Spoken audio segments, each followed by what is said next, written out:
What's up, guys? Today we have how Peter Dinklage's Avengers: Infinity War scenes were filmed. Avengers: Infinity War had a few surprises up its sleeve for fans, among them, the reveal of Game of Thrones star Peter Dinklage as Hydra, the dwarf who forged Mjolnir and the Infinity Gauntlet. Thor takes Rocket and Groot to Nidavellir, home of the dwarfs, to obtain a weapon capable of defeating Thanos.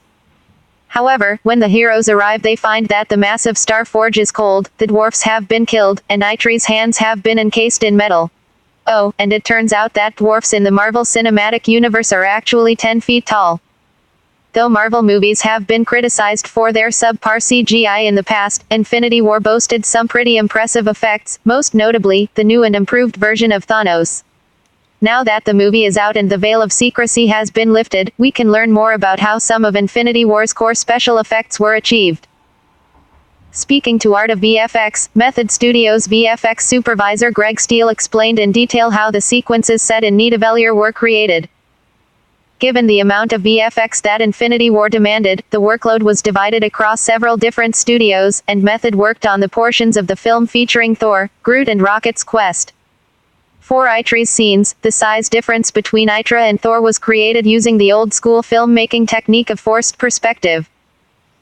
For those shots, because of time challenges with the talent, the directors were willing to restrict themselves to nodal camera moves, a fixed, rotating camera, which would allow us to quickly move through fairly simple forced perspective setups of the A and B sides of the shot.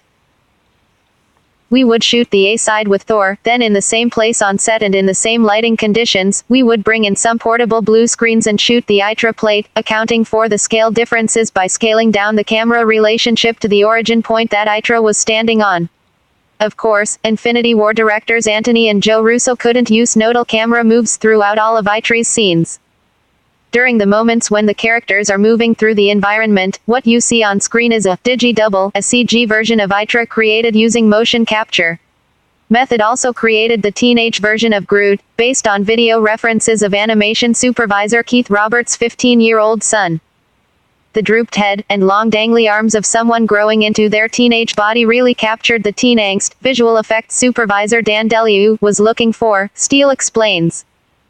Altogether, Method Studios created 410 VFX shots for Avengers: Infinity War, with a team of around 220 people, and that was just for one of the movie's storylines. Be sure to check out the full interview for more details of how the team brought Groot and Rocket to life, and how they designed the various Nidavellir set pieces. Be sure to like and subscribe.